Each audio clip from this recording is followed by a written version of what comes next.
Hey guys, today we'll be discussing how to set up your own VPN under PFSense. This is something I've wanted to do for a little while now, particularly for use when traveling. A virtual private network, or a VPN, is a tunnel that will encrypt your traffic and make it appear as though it's coming from somewhere else. But why would you want to do this? The answer is simple: security. Connecting to a wireless network that's open for public use, such as that in a hotel, an airport, a coffee shop, can be risky. It doesn't take much for a malicious person to start capturing and analyzing packets as they're being sent and received. Now, there are a number of other reasons people use VPNs, such as bypassing, content filters, country restrictions, and so forth. However, my use today will be focusing on security while traveling or connected to a public access point. It is worth mentioning that you will need a public IP address to set up a service like this. Many of the newer fiber-based ISPs are starting to hand out NATed addresses, or addresses, it's called CGNAT, Carrier Grade Network Address Translation. However, most of those ISPs will be willing to provide a public address upon request. You just may have to give some sort of justification for it. People typically say they want to access their security cameras or so forth. To accomplish this, we'll be using OpenVPN, and we are running PFSense version 2.7.2. PFSense does provide a wizard for setting up and configuring OpenVPN for the first time, but it is still a process that I think would benefit from a tutorial. So we're logged into our PFSense page here. We're going under VPN and OpenVPN. We'll click the wizards button. Type of server, local user access. That means it'll be using PFSense locally for authentication. If you have an LDAP or a Radius server, you can use those as well, but most will be leaving this set to local user, especially for home lab purposes. Click Next. If you don't have any CA certificates in your firewall, you'll need to create one. I don't have any, so I'm going to set up one called OpenVPN, and we'll call it OpenVPN CA. 2048-bit is fine, and for the common name, we'll put OpenVPN CA as well. The rest of this is optional and doesn't really matter for our purposes, so go ahead and click Add New CA. Next, you'll need to create a server certificate for the OpenVPN service, so click Add New Certificate. And for this one, I'll call it OpenVPN Server and OpenVPN Server. And again, the country code and addressing information you can just leave blank if you would like. All right, so now for the service itself, we're going to call it OpenVPN. Of course, you can call it anything you'd like. You can set up multiple OpenVPN instances if you would like. Protocol, you can run this on UDP, TCP. You can allow it for IPv4, IPv6. I don't do anything with IPv6 yet, and UDP is going to provide better performance than TCP will. So I'll leave it set on the default of UDP over IPv4 only. The interface, we want this to listen on the WAN interface. And we'll leave it at the default port of 1194. You're welcome to change this, or again, if you're running multiple instances, you may need to select a different port. We want TLS authentication. We'll allow it to generate a new TLS key automatically. 2048 is perfectly acceptable. You can also select 4096. It's becoming more common, but 2048 is still the default and is still plenty. Data encryption algorithms, we shouldn't have to change this. PFSense already has selected by default some of the recommended algorithms. AES 256 and Cha-Cha-20 are probably two of the most popular. And the same with fallback and auth digest, we'll just leave those set as default. Hardware acceleration. If you have any hardware acceleration, it would not hurt to enable it. You can see my motherboard supports Intel RD-RAND. There's a whole article, multiple pages that PFSense has written up on the selection of hardware acceleration, whether or not it will use it. So I have it, I'm going to select it. I really should spend some time one of these days reading up in more detail how that works. IPv4 tunnel network. This is the range of addresses that will be assigned to your VPN clients. So you'll want to select a network range that is not in use by anything else on your network. For my purposes, I'm going to select 192.168. I'm going to do 2.0/24. So the most common ranges you'll see at home are 192.168.0.0 and 192.168.1.0, both being /24 or 256 host networks. I'm using 0.0 personally. I'm not using 1.0, but because so much equipment comes defaulted to 1.0, I'm going to start with 2.0, knowing that I've not seen that address used anywhere else. So by default, these two options, redirect IPv4 gateway and IPv4 local network, are blank. Now, you did see there was a value in there when I started this.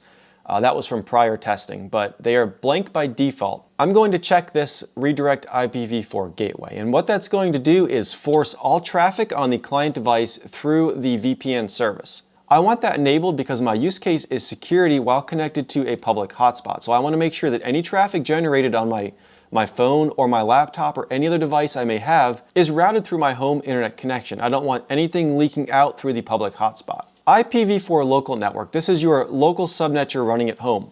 For that, I'm going to enter 192.168.0.0/24. Now I've got quite a few /24s in use here. However, 0.0/24 is the address my PFSense is running on, and it's the address of my core router. And once the traffic gets to that core router, it can then be routed out to any of the other /24 subnets. Allow compression. As you can see, compressing the packets is actually reducing security slightly, and that's because you're introducing predictability into the data. So we'll leave that on refuse, which is noted as the most secure. The type of service, we'll leave this default. Inter-client communication. Do you want multiple clients on your VPN to be allowed to communicate with one another? I don't have any particular reason to disallow that, but I also don't have any particular reason to allow that. So I'm just going to leave it at the default, which is not to allow it. And then if for some reason I find the need to have two VPN clients talk, I can come in here and tick that box. It's not too much of a problem. Duplicate connections. Allow multiple concurrent connections from clients using the same common name. By default, this is disabled, so I'm actually going to enable this, and the reason for that is I want to install one user and one certificate on two devices. I want my phone and my laptop to be able to use the same certificate and the same username. I don't want to manage multiple usernames and multiple certificates. It is more secure to have one certificate and one username per device, or at least one certificate per device. But for my purposes and my home use, I'm going to permit multiples. So allow multiples, and we'll just put this at 10. I really shouldn't have more than 2 or 3, I would think. Dynamic IP, allow connected clients to retain their connections if their IP address changes. You will want this enabled if you're roaming around hotspots between networks, between wireless and your cell provider's network. It's enabled by default, and I'd recommend just leaving it as such. Advanced settings. If you want to hand out a custom DNS domain, I typically use home.lcl for my internal stuff. A custom DNS server, 192.168.0.1. In my case, I run a DNS lookup service on my home network. It allows me to have better control over the DNS, to serve custom entries, and to permit blocking through pfblocker ng. NTP server, I'm just going to leave that blank. I do run an NTP server, but I don't see any reason to specify that here, and some other options if you have those, none of which apply to me. And click next. So there's two options presented here. Firewall rule, add a rule to permit connections to this OpenVPN server instance from clients anywhere on the internet. You'll obviously want to check this. Assuming you're going to allow this from public hotspots and public areas, you don't know what the public IP address is. And then add a rule to allow all traffic from connected clients to pass inside the VPN tunnel. Obviously, you'll want that as well. And click next and finish.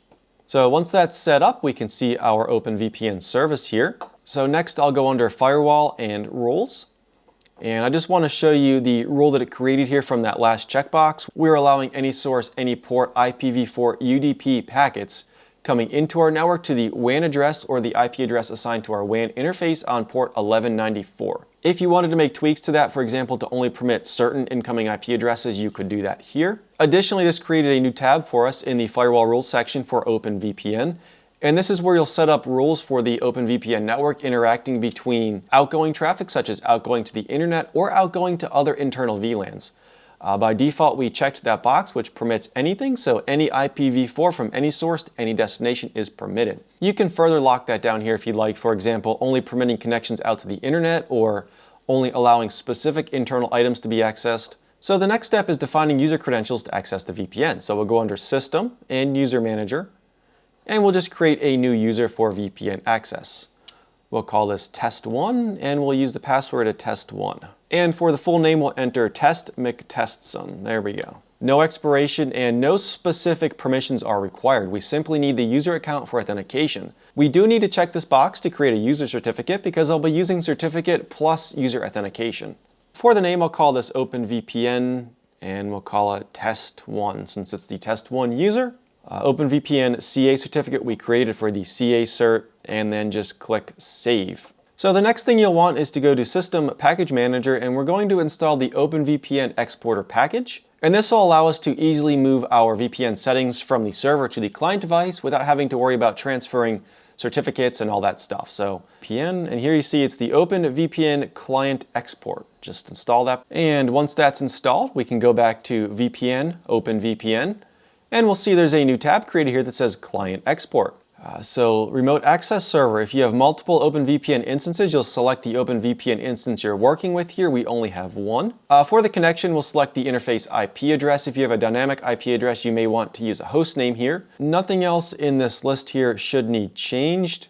And then we'll click Save as default. Now when you come down here, you'll see a list of your users and you can export the configuration for multiple different client versions. So the first device I want to connect is an Android phone, so I'm going to export the Android configuration file, and you'll see it downloaded an OVPN file, and that file will contain the CA certificate, the server certificate, and the user certificate, along with all of the configuration settings. Then all you'll have to do is import that into your client. On my phone here, I've downloaded the OpenVPN Connect app from the Google Play Store, so I can go ahead and click open. You can manually set up a connection here. However, I have the OVPN file that was generated from the PFSense server. So I can click upload file, and that will be this file here. So I've entered my username and password, and now I can click connect. All right, and it says connected, and you can see the connection status there. So now I can go to whatsmyipaddress.com here, and I should see my home IP address, and that is my home IP address. So I know the traffic from my phone is now being routed through the VPN on my home network. And lastly, back on our PFSense server here, we can go under Status, OpenVPN, and we can see our VPN client connected. Test 1, there's the external IP address of the phone. The virtual internal address is 192.168.2.2, and you can see the byte sent, received, and the cipher that's been selected. So there we go. You now have your own OpenVPN instance to use for traveling or for any other needs. It is a fairly straightforward process, especially since they provide that wizard tool. However, there is a slight learning curve when you do it for the first time, though having done it several times now prior to this video, I had the process down pretty well, and I've gone through most of the options at this point. There's a lot more you can do in PFSense on the VPN topic. As you can see, it also supports IPsec, which is typically used for point-to-point networks, and it supports layer 2 based tunnels as well, but that's not typically used much anymore, especially when you have routable options such as IPsec point-to-point options available. I hope you found this video interesting and a little bit helpful at least. Any questions or comments, please leave those. Hit that like button before you go, and thanks for watching.